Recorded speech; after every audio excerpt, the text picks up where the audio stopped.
ভৌত বিজ্ঞানের অঙ্ক নিয়ে স্টুডেন্টদের মধ্যে একটা বিশাল একটা আতঙ্ক থাকে যে কীভাবে করব, আমি কিছুতেই বুঝতে পারছি না। তো যাদের মধ্যে এই ধরনের চিন্তাভাবনা আছে তাদের আমি বলবো যে তোমরা আজ একদম সঠিক ভিডিওতে ক্লিক করেছো। এই ভিডিওটা তোমরা যদি শেষ অবধি দেখো, আমি বলতে পারি যে আজ আমি সব চ্যাপ্টারে তো করাতে পারবো না, গ্যাসের আচরণ চ্যাপ্টারে শর্ট কোশ্চেনগুলো করাবো, মানে শুধুমাত্র গাণিতিক প্রশ্নগুলো কিন্তু করাবো। গাণিতিক প্রশ্নগুলো তোমাদের এমসিকিউ এবং 1 নম্বরে যে ধরনের কোশ্চেন আসে গাণিতিক প্রশ্ন, সেগুলো আমি গ্যাসের আচরণ চ্যাপ্টারের কোশ্চেনগুলো করাবো। আমি এবিটিএ টেস্ট পেপার এবং প্রিভিয়াস ইয়ার কোশ্চেন অ্যানালাইসিস করে মাত্র, বেশি না, মাত্র 6টা কোশ্চেন তোমাদের জন্য রেডি করেছি। এই ছটা কিন্তু আলাদা আলাদা টাইপের কোশ্চেন। এই 6টা কোশ্চেন যদি তোমরা ঠিকঠাক করতে পারো, এইটুকু আমি গ্যারেন্টি তোমাদের দিতে পারি যে কোনো কোশ্চেন তোমাদের ছেড়ে আসতে হবে না, অন্তত এই চ্যাপ্টার থেকে। তো চলো ভিডিওটা শুরু করি। আর এছাড়া যে লেখা কোশ্চেনগুলো আছে সেগুলো তো তোমরা বই থেকে পেয়ে যাবে, তো ওগুলো আমি করাচ্ছি না। আজ আমি মূলত গাণিতিক প্রশ্নগুলো করাবো। তো চলো ভিডিওটা শুরু করি।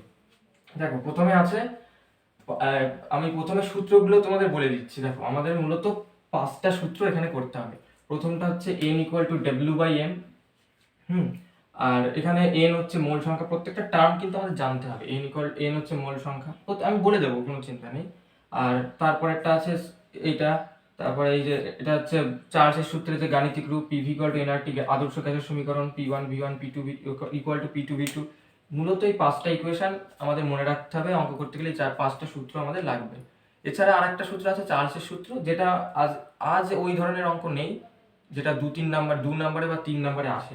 মানে মূলত আমাদের 8টা নাম্বার থাকে এখান থেকে, যার মধ্যে 3 নাম্বার শর্ট কোশ্চেন থাকে। ঠিক ঠিক তো বলছি? এবার এই 3-এর থেকে দেখবে 2 নাম্বার তোমাদের অঙ্ক দিয়ে দেয়। সেই 2 নাম্বার অঙ্কটা আমরা আলোচনা করবো যে শর্ট কোশ্চেনে কি কি টাইপের অঙ্ক আসে।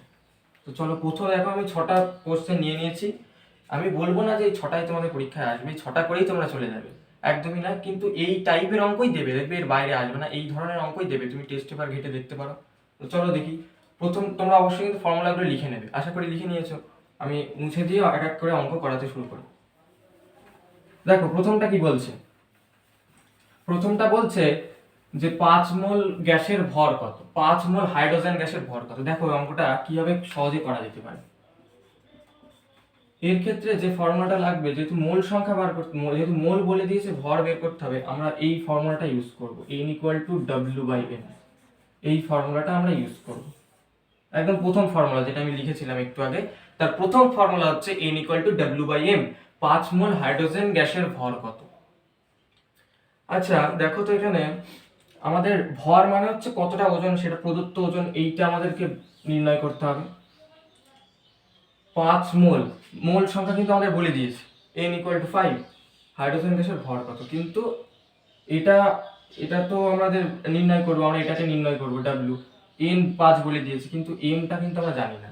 m টা কিন্তু আমাদের মনে রাখতে হবে, m হচ্ছে মোলার ভর, হাইড্রোজেনের মোলার ভর। তো চলো এই সমীকরণে আমরা বসাতে থাকি, দেখো আমাদের অঙ্ক হয়ে যাবে। n কত, মোল সংখ্যা 5 বসালাম। W গ্যাসের ভর, ওটাই আমাদের নির্ণয় করতে হবে। আর মোলার ভর, এই জায়গাটায় স্টুডেন্টরা অসুবিধা, এই যে মোলার ভরটা কি হবে। দেখো এক একটা গ্যাসের ক্ষেত্রে মোলার ভর এক এক রকম হয়। দেখো এখানে আমাদের হাইড্রোজেন গ্যাস বলেছে, হাইড্রোজেনের মোলার ভরটা আমরা বার করে নিই। হাইড্রোজেন মানে দেখো দুটো H পরমাণু, তার মানে 2 × দুটো H পরমাণু। একটা H পরমাণুর ভর কত হয় 1, তার মানে দুটো H পরমাণুর ভর কত হবে 2, তার মানে 2 হবে হাইড্রোজেনের মোলার ভর, মানে m এর মান। m এর মান কত হবে 2 হবে। এবার তুমি কোনাকুনি গুণ করে দাও, W মানে 10, অর্থাৎ 10 গ্রাম। 10 গ্রাম হয়ে যাবে উত্তর। ঠিক আছে, আশা করি কোশ্চেনটা বুঝতে পেরেছো। সঠিক উত্তর হবে 10 গ্রাম। ঠিক আছে, খুব সহজেই কিন্তু আমরা অঙ্কটা করে ফেলতে পারছি। তাহলে সঠিক উত্তর হবে 10 গ্রাম। এবার আমরা পরের কোশ্চেনে যাই। পরেরটা কি বলেছে দেখো, পরেরটা বলেছে, এক একটা কিন্তু হয়ে গেল আমাদের, একের কোশ্চেনটা হয়ে গেল। এবার বলছে -27°C উষ্ণতার পরম স্কেলে মান কত। এটা একটা খুব ভালো কোশ্চেন, দুয়েরটা। আচ্ছা, পরম স্কেল আর হচ্ছে সেলসিয়াস স্কেলের মধ্যে যে রিলেশন, সেটাতে বসালেই কিন্তু অঙ্কটা হয়ে যাবে, এতটা ইজি কোশ্চেন এটা। Capital T = small t + 273। এখানে যেমন একটু কায়দা ছিল, এখানে বের করতে হচ্ছিল হাইড্রোজেনের মোলার ভরটা, এখানে ওসব কিছু নেই, জাস্ট তুমি এই সমীকরণে বসাবে, আর কিছু না। এই সমীকরণে বসালেই তোমার হয়ে যাবে। এবার বলেছে যে এটা নিশ্চয়ই জানো, এইটা হচ্ছে কিন্তু ক্যাপিটাল মানে হচ্ছে পরম স্কেলে উষ্ণতা, আর স্মল টিটা হচ্ছে কি সেলসিয়াস স্কেলে উষ্ণতা। আমাদের চেয়েছে পরম স্কেলের মান, তাহলে ক্যাপিটাল টিটা নির্ণয় করব। স্মল টি কত, -200, সেলসিয়াস স্কেলে উষ্ণতা -27 ডিগ্রি, প্লাস এই 273 ছিল, 273 যোগ করে দিলেই সেলসিয়াস স্কেলে যা উষ্ণতা থাকে 27 তার সাথে 273 যোগ করে দিলেই কি কেলভিন স্কেলে উষ্ণতা আমি পেয়ে যাই।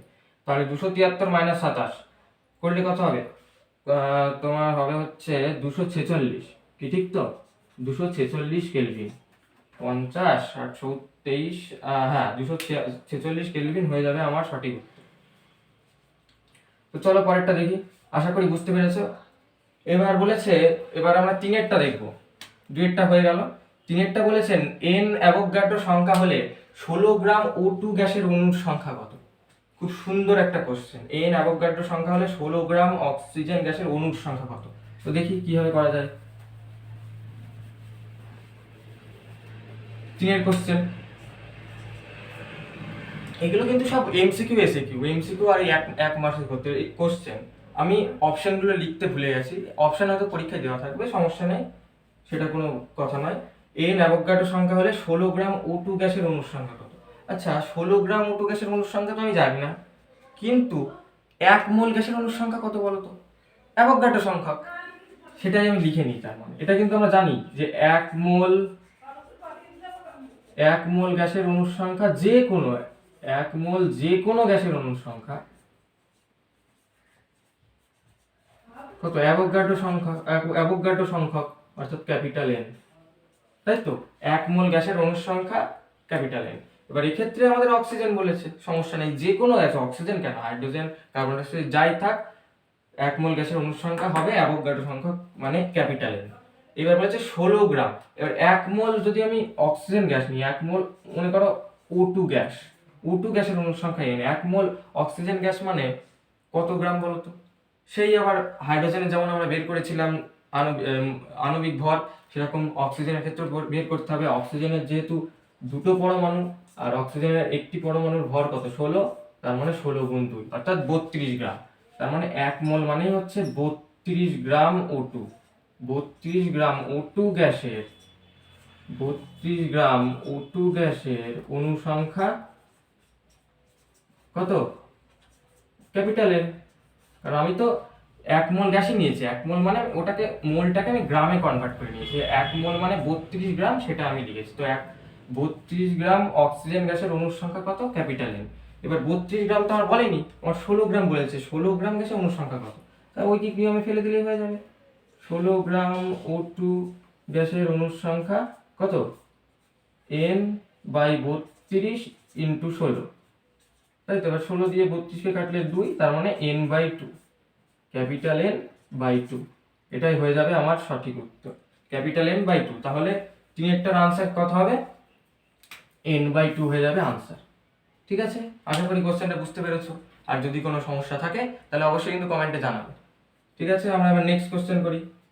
নেক্সট কোশ্চেন কি আছে বলেছে, তিনেরটা হয়ে গেল, চারেরটা বলেছে 0 ডিগ্রি সেলসিয়াস উষ্ণতায় নির্দিষ্ট ভরের গ্যাসের আয়তন V0, চাপ স্থির রেখে তাপমাত্রা 100 ডিগ্রি সেলসিয়াস করা হলে গ্যাসটির আয়তন কত হবে?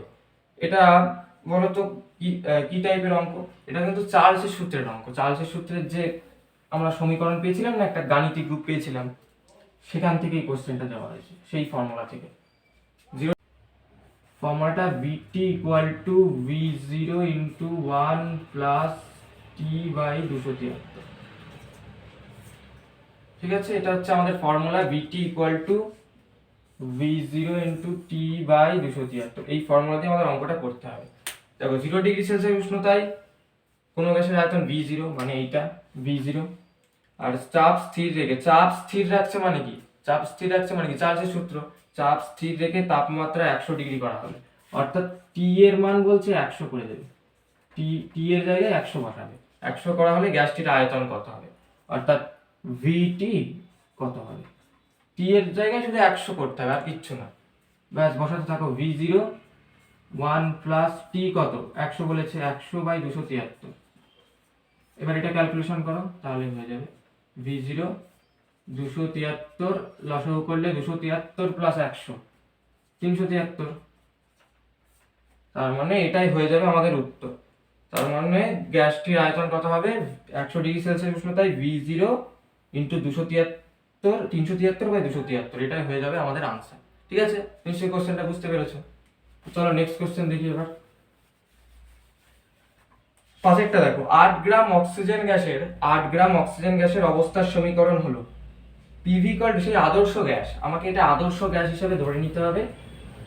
তারপর ওই আদর্শ গ্যাসের যে সমীকরণ, পাঁচের দাগের কোশ্চেন এটা, আদর্শ গ্যাসের সমীকরণ পিভি ইকুয়াল টু এনআরটি, এই সমীকরণে বসিয়ে দিলেই হয়ে যাবে। দেখো বলেছে 8 গ্রাম অক্সিজেন, তাহলে কি এটা হবে নাকি, দেখো তো উত্তরটা, PV equal to R N 8RT, দেখো এটাও কিন্তু অপশন আছে, আমি এটার অপশনটা লিখে রেখেছি, PV equal two 8RT, PV equal to RT/4, PV equal two RT। তো যেহেতু বলেছে 8 গ্রাম অক্সিজেন গ্যাসের অবস্থার সমীকরণ, আদর্শ গ্যাসের সমীকরণ চেয়েছে, তাহলে আমি কি এখানে এন এর জায়গায় 8 বসিয়ে দিতে পারি? একদমই না, এই ভুলটা কিন্তু সবাই করবে। ওই জন্য দেখো অপশনে আগে থেকেই পিভি ইকুয়াল টু RT প্রথম অপশনে এটা রেখে দিয়েছে, এই যে প্রথম অপশনটাই কিন্তু সেরকম লিখে রেখেছে। কখনোই কিন্তু মোল, এন হচ্ছে কিন্তু মোল সংখ্যা, ভালো করে শুধু ফর্মুলা পড়লে হবে না, ফর্মুলার কোন টার্মটা কি বোঝায় সেটাও কিন্তু মনে রাখতে হবে। এন মোল সংখ্যা, আর এখানে দেখো 8 গ্রাম মানে অক্সিজেনের ওজন ডব্লিউ যেটা বলে সেটা কিন্তু বলেছে, তাই আমরা এন এর জায়গায় 8 বসাতে পারবো না। এনটাকে আমাদের রিপ্লেস করতে হবে, মূল সংখ্যাটা নির্ণয় করতে হবে। এন মানে আমরা এর আগে একটা ফর্মুলা পেয়েছিলাম না, এন ইকুয়াল টু W/m, এখানে সেটাই লিখে দেবো, এন এর জায়গায় আমরা W/m লিখে দেবো, আর তারপর RT থাকলো পরে। এইবার দেখো তো ডব্লিউ দেখো বলে দিয়েছে 8 গ্রাম, বললাম 8 গ্রাম, আর মোলার ভর, কার মোলার ভর, এখানে কোন গ্যাস আছে, অক্সিজেন গ্যাস, অক্সিজেন গ্যাসের মোলার ভর তো বের করলাম একটু আগে, O2 মানে দুটো অক্সিজেন পরমাণু, তার মানে 16 গুণ 2, কারণ একটি অক্সিজেন পরমাণুর ভর কত, 16, দুটো অক্সিজেন পরমাণু 32, এখানে 32 বসাও, RT। এবার কাটাকুটি করো, 4 8 32, তার মানে RT/4, PV equal to RT/4, এটাই হয়ে যাবে আমাদের answer, PV equal to RT/4। দেখো তো কত number answer, PV equal to RT/4, answer B, answer B, answer B হয়ে যাবে আমাদের সঠিক উত্তর। দেখো এই ধরনের কোশ্চেন কিন্তু দেবে, খুবই খুবই একটা সুন্দর একটা কোশ্চেন, কারণ অনেকে ভুল করবে এই জায়গাটা 8 বসিয়ে দিয়ে, এখানে W/m বসাতে হবে, মোলটাকে বের করে নিতে হবে, এটা কিন্তু মোলটা বলেনি, এটা W ওজনটা বলে দিয়েছে, এখান থেকে মোলে কনভার্ট করতে হবে। তাই জন্য খুব খুব ইম্পর্টেন্ট, এই পাঁচের কোশ্চেনটা কিন্তু খুব ইম্পর্টেন্ট কোশ্চেন, খুব একটা ইম্পর্টেন্ট একটা কোশ্চেন, সব থেকে ইম্পর্টেন্ট কোশ্চেন এই 6টার মধ্যে। তারপর প্রত্যেকটা ইম্পর্টেন্ট, আমি কোনো আমার মন করা কোশ্চেন না, আমি টেস্ট পেপার থেকে সব তুলে তুলে নিয়ে এখানে বসিয়েছি, মানে যেগুলো ইম্পর্টেন্ট কোশ্চেন সেগুলোই নিয়েছি, যেই টাইপের কোশ্চেন তোমাদের আসতে পারে এই ধরনেরই দেখবে তোমাদের পরীক্ষায় চলে এসেছে। স্থির উষ্ণতায় একটি গ্যাসের আয়তন 200 সিসি, চাপ হ্রাস করলে প্রাথমিক চাপের অর্ধেক করা হলে ওর আয়তন কত হবে। দেখো তো স্থির উষ্ণতায়, তার মানে কোন সূত্র বলো তো, বয়েলের সূত্র, বাস, তার মানে P1V1 = P2V2, এই ফর্মুলায় বসালেই আনসার চলে আসবে। তো চলো দেখি কিভাবে করা যায়। লাস্ট কোশ্চেন আজকের, 6টা, একটি স্থির উষ্ণতায় একটি গ্যাসের আয়তন, যেহেতু প্রথমে লিখে দেবে, যেহেতু উষ্ণতা স্থির, যেহেতু উষ্ণতা স্থির, তার মানে বয়েলের সূত্রানুযায়ী, বয়েলের